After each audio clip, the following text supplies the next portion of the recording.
Welcome to Watching the Horizon. I'm Jake. So, I want to talk to you briefly about mutual assistance groups, or survivalist groups, or bug out groups. Basically, a group of individuals who have gotten together for the purpose of building up one's resources, either individually as sort of a support group, or cumulatively as a community. The question here is, do you really need one? Is it necessary?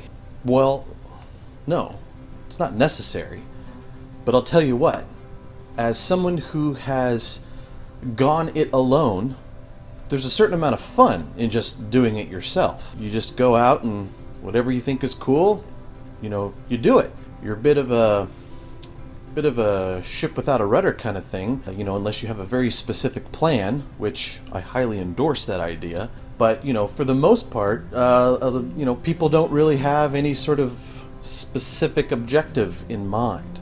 I hope that you do. I hope that you have one. That way you're not just buying any, shiny toy that comes along. Whereas there's some pros and cons to a group. Some cons, now you got other people to worry about.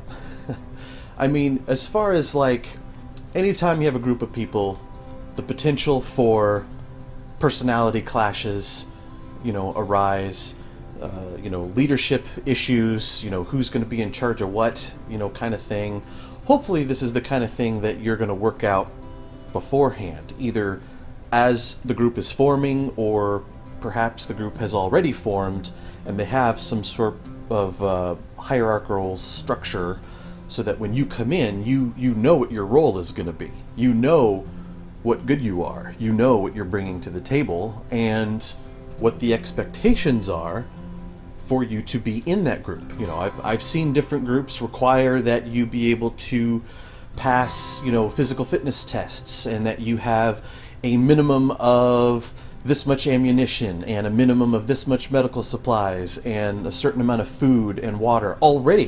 Before you even join, you have to already have, a certain level of your own preparedness before they would consider you. So again, what's better? Why would you want to join a group? Why would you not want to join a group? I mean, these are obvious questions that you should be asking yourself. But I can tell you that if you are part of a group that is organized, part of a group that, it doesn't have to have a charter per se, but it does have a very well established set of rules, list of priorities, how they operate.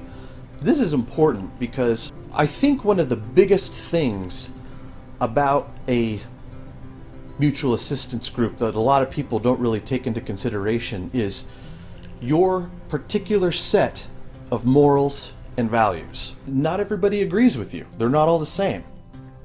So maybe you have some sort of moral problem with looting a store long after it's been abandoned, because you feel that it's still not your stuff and it's still considered stealing, and that's not something that you're willing to do.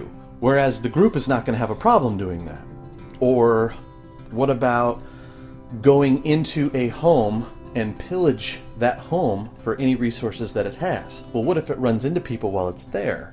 You're going to be associating with these people, potentially. So making sure that you guys line up morally, politically, any other Lee examples that you can come up with, you're going to want to have those kind of hashed out beforehand.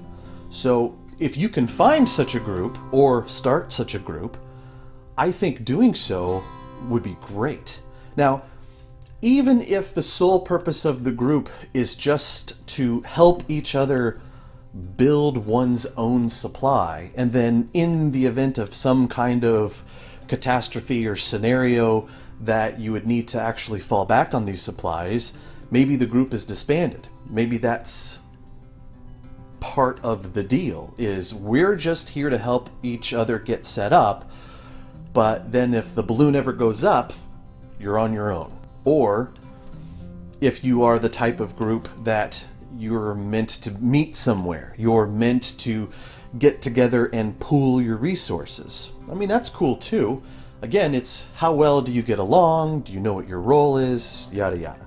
But if you can be part of such a group where you all align, first of all, I think that that's a pretty rare thing to find. But if you can find it, or you can create it, I think the benefits of such a group far outweigh any negative or cons that there could be as far as flying solo. Now, like I said before, I've done the solo thing for a very long time, and I enjoyed it. But being part of a group, that's a big deal if you can get all on the same page, and really the support of the community, the motivation that you get. Having the support and having the experience of other people on which to draw could be a great resource for you. I mean, if I wanted to, get into, say, saving seeds, or, water storage, or, something like that. But let's say I've not done it before, or I don't really know what I'm doing. Well, if someone else in the group has already gone down that path, they can tell me about the things to worry about. They can give me the pointers and the tips, and, you can share experience, and that way the whole group benefits. And I can tell you what, it's kind of a small community anyway.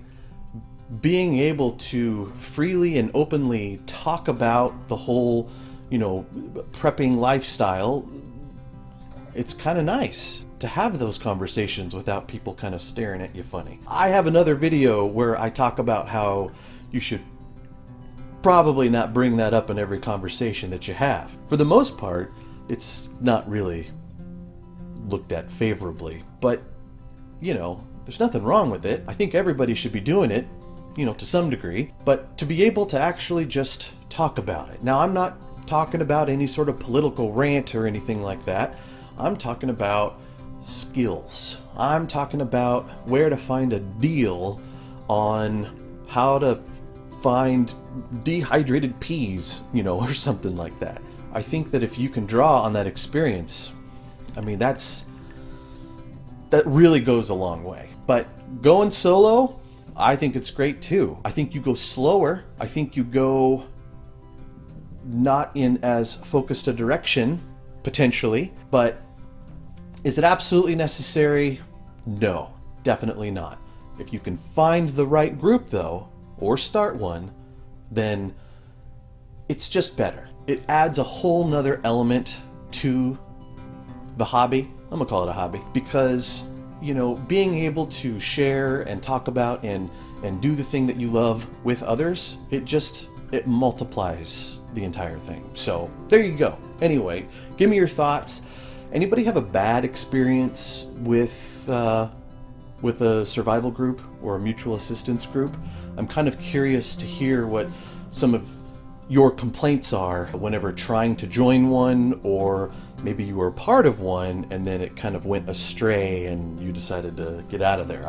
I'm curious as to the reasons why. So definitely share your stories. I would appreciate it. Anyway, thanks for watching, and be sure to keep your eyes open.